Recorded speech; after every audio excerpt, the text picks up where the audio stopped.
Kasako Media, tunaangazia maisha, tunaandika kesho.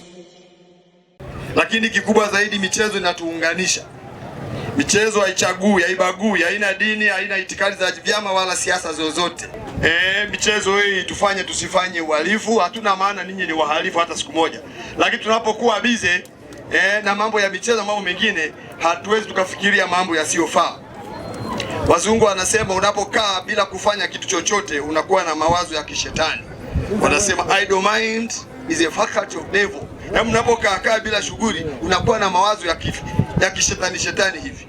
Na mawazo hayo yanakufanya ufikirie vitu. Lakini kama una shughuli yako, unafanya shughuli yako halali, unafanya michezo, unaamka asubuhi unakimbia, huwezi kufikiria mambo mengine. Lakini michezo hii ni afya. Kwa sababu tunapofanya michezo hii tunakuwa na afya. Na ukiwa na afya ndio kila kitu. Ukiwa na afya utalima, utafanya biashara, utacheza. Kwa hiyo michezo pia ni nini? Ni afya. Lakini michezo ni furaha. Vijana sasa tunaweka kwenye makundi mbalimbali, madawa ya kulevya. Tuachane na hayo mambo. Tuingize kwenye michezo, wamesema wenzangu.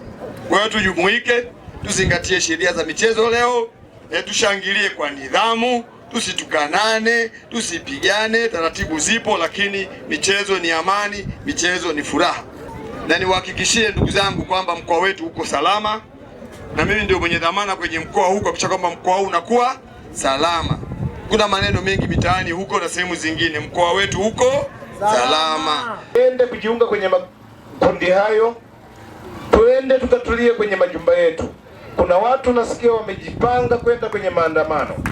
Kwenye maandamano mimi siwezi kukubali kwamba watu waende kuandamana kwa kuchoma barabara, kwa kuchoma nyumba za watu, kwa kuchoma maduka ya watu. Hayo sio maandamano. Maandamano ya ukweli na uhalisia, nenda kwenye ofisi ya mkuu wa mkoa, ya mkuu wa wilaya, nenda mahakamani, kaandamane kuilalamikia ofisi kadiri ilivyokosea. Lakini kama mtakuwa mnaandamana barabarani kwa kuchoma majengo ya watu, mtakuwa na nyie mna dhambi kubwa. Hebu naomba tu kabisa tuache, na watoto wetu wote tuwaasi wote, usiwepo na matukio kama hayo. Naombea kwa Mwenyezi Mungu kwamba Mwenyezi Mungu mwenyewe aende kuirehemu nchi. Changamoto ambazo tulizokuwa nazo, academy tumepata academy 5 zinahitaji vijana kutoka Mlowo na nafasi ipo, lakini sasa hivi mpira ni ajira. Hivyo basi wanataka tulipe ada, na ada yenyewe ni ndogo tu, shilingi 300 kwa mwaka, shilingi 20,000 kila mwezi kwa ajili ya vifaa vyako ambavyo unavaa kwa ajili ya michezo. Mimi niwaalike wadau mbalimbali, kama tuna uwezo tutafute basi hao vijana 5 tuwapelekee kwenye zile academy ili waweze na wenyewe watuwakilishe kule, waitangaze Songwe, waitangaze Mbozi.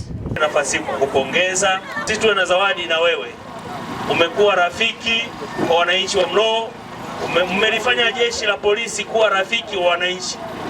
Wananchi hawa wanawapenda sana. Hapa kuna amani, kuna umoja, kuna utulivu, tunaangalia maendeleo tu. Wananchi hawa tuko pamoja sana na ninyi. Tukupe na wewe zawadi kwa niaba ya wananchi wa jimbo la Mbozi. Hapa kuna mashindano yanaanza leo ya polisi jamii ambayo yameletwa na udhamini wa polisi. Kwanza katika faida za hii polisi jamii, cha kwanza inatusaidia kupata ajira. Tunafanya biashara, lakini pia inatupa ushirikiano. Kuna watu wametoka sehemu mbalimbali. Kuna watu wametoka Vwa, wametoka Tunduma, wametoka Mbeya, wamekuja hapa kuangalia mashindano haya. Mashindano haya wanapoona hapa kuna watu wengi, kuna vijana wengi. Unajua vijana ikao ovyo ovyo anaweza akaingia kwenye masuala mengine ya uhalifu. Kwa hiyo tukikutana hapa tukiwa watu wengi inatusaidia kujenga, tukae mbali na masuala ya uhalifu, ndio vya ubakaji na utumiaji madawa ya kulevya. Lakini pia inatujengea ushirikiano. Kwa sababu tunakutana na watu ambao hatufahamiani, lakini hapa inatujengea, tunakuwa tunashirikiana. Kasako Media, tunaangazia maisha, tunaandika kesho.